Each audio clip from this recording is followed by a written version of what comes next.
Hello, I'm Simon Clarke, the Minister for Local Government and Regional Growth, and it's a pleasure virtually to be addressing you at the 2020 Bradford Literature Festival.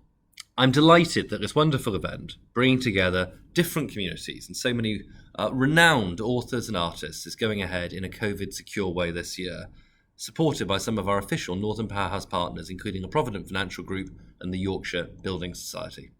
I'd also like to thank the Northern Powerhouse Partnership for organising today's Regional Economic Development panel. And I'm grateful for the opportunity to speak on the government's ambition to safely reopen our economy while levelling up every region of the United Kingdom as the country enters a new and critical phase of recovery.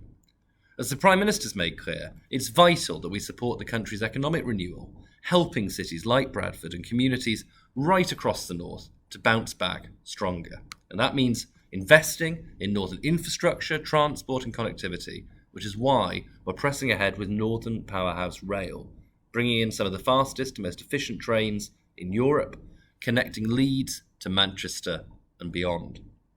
And the Prime Minister's recent £5 billion stimulus package also includes over £100 million to improve our transport network, from congestion busting improvements to the A15 and the Humber to rapidly upgrading interchanges on the Manchester rail network.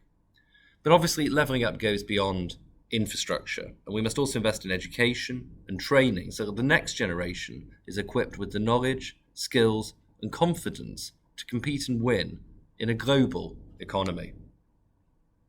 That's why the Prime Minister also announced over £14 billion for primary and secondary education between now and 2023, along with a £1.5 billion injection of funding in our further education sector. Here in Bradford, the Department for Education, working with the local council and the Bradford Economic Partnership, is delivering targeted support for local schools while helping children and young people reach their full potential. However, we have to recognise that government and government investment alone cannot tackle some of the entrenched social and economic challenges that have for too long held our regions back.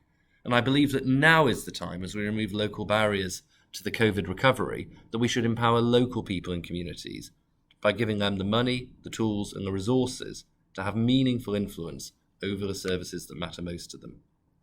Before the onset of COVID, we've made great breakthroughs together, unlocking £900 million of investment for the Sheffield City region, with a new £1.8 billion devolution deal agreed here in West Yorkshire. And I'd like to pay real tribute on a cross-party basis to Bradford Council's leader, Chancellor Susan Hinchcliffe, who's played a pivotal role in those negotiations and helping to unlock this investment for West Yorkshire over the course of the generation to come. Our recovery from coronavirus has made it more important than ever that the government should maintain momentum and drive further progress on devolution, fulfilling our promise to deliver real, positive change in the north.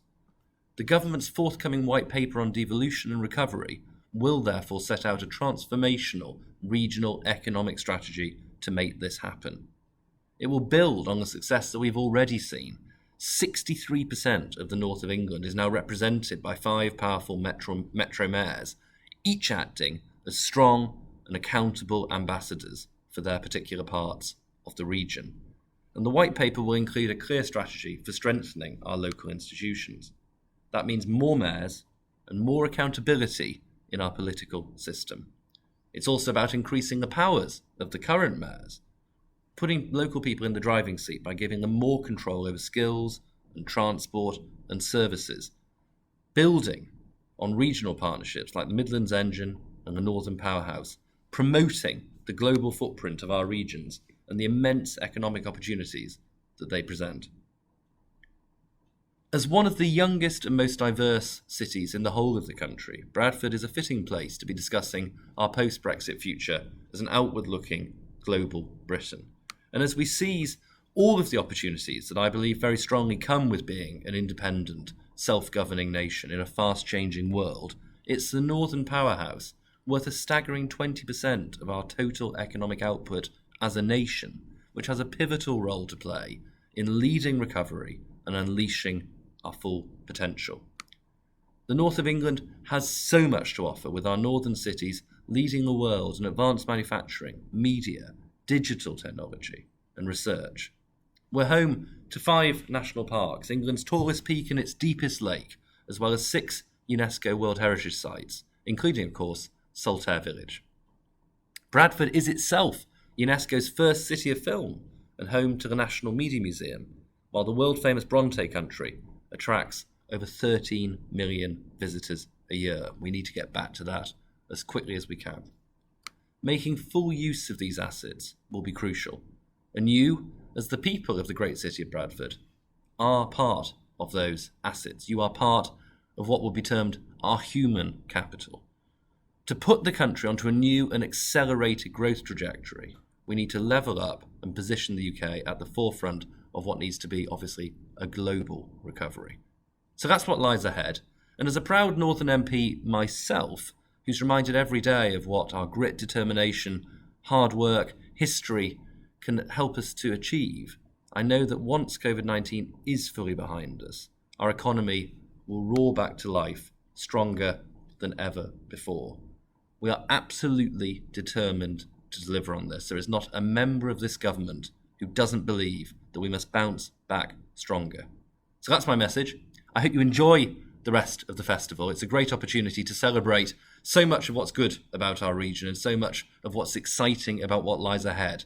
This has been one of the toughest years of any of our lives, but the future's bright. The government is intent on delivering on our promises. So let's look forward to it, embrace it, and get on with delivering for the people of our region. Thank you very much indeed.